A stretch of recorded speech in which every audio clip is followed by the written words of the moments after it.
And California Republican Congresswoman Young Kim. Good morning to you, ma'am. So the race for governor, it's tight, at least right now. Under California's jungle primary system, the top two advance regardless of party. So that looks like right now Republican Steve Hilton and Democrat Xavier Becerra. What does the GOP need to do to make sure we have at least one person in this race? Well, I hope Republicans can also see that we need to really rally around one very credible and viable Republican candidate. Obviously, at this rate, if you look at the debate stages and have seen what's going on, it is very possible that our two Republicans could advance.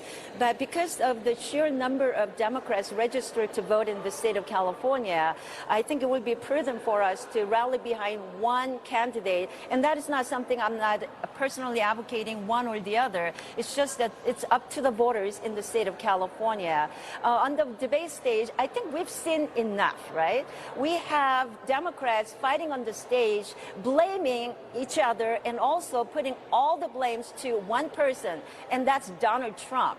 They have no solution, no vision, except to use that tired, old playbook, that is to blame somebody who has not even run the state of California. Look, we have Katie Porter, for example, yelling and screaming on top of a lung at her staff and reporters, to Tom Steyer, who wants to jail the federal law enforcement officials. I mean, again, like I said, we've seen enough, and they don't have the vision, but to blame somebody who is not there and Donald Trump, I think we've seen it up, and I think we're going to really, this is what people are frustrated. As you mentioned, they don't want crazy politicians running our state. They want someone with a vision who will actually tackle the issues that we have in the state of California. You mentioned public safety is a real big issue. You mentioned the housing issue. We're finally in Congress passing the housing bill that we haven't done in 20 years.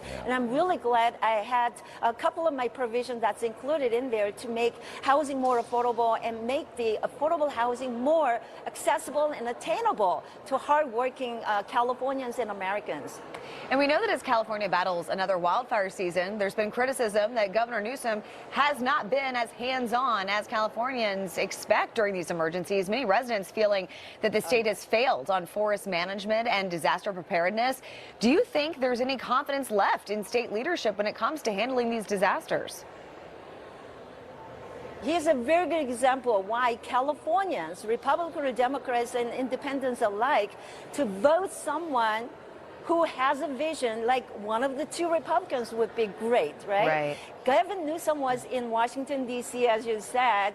I think he spent fifth of his second term traveling outside of state, rather than staying in the state that he represents as governor to tackle the homeless issues. And now, when he was here, it's more like a deja vu in a Karen Bass way.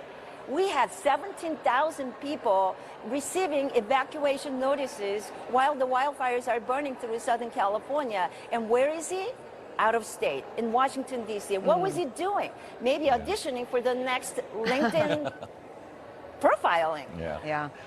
So, Congresswoman, you've been very active on California.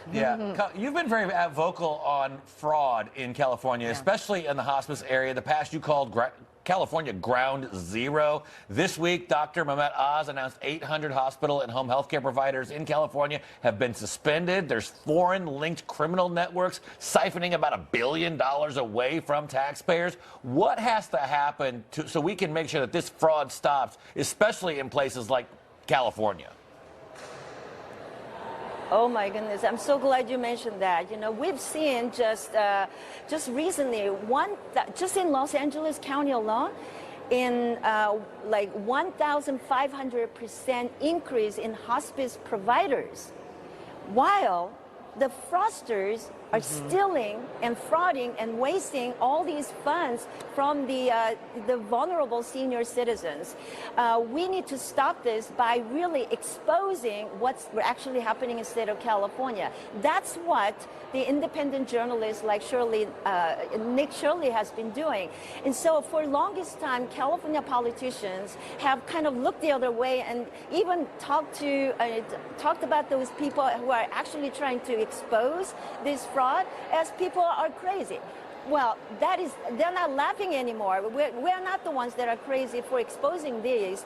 And so finally they are looking like they're doing something, but they legislate and pass legislation like Stop Nick Shirley Act. How crazy and insane is that? They want to put people who are actually exposing what's going on in the state of California behind jail. That is the insanity, and that is the definition of insanity. What we need to do is really expedite the fraudsters and go after them. That's why I introduced the No More Scams Act. That's going to really strengthen and codify what the president's anti-fraud task force is doing, that is led by Vice President J.D. Vance. We need to go more. I mean, after they came to California, after Nick Shirley exposed all of these fraud, not just in the hospice fraud, I think people are actually seeing we need to do more of those. So let's get behind Nick Shirley. Let's get behind independent journalists who are actually exposing the fraud that is happening in my home state of California. Yeah, absolutely. Congresswoman Kim, great to have you with us this morning. Thank you so much for taking the time.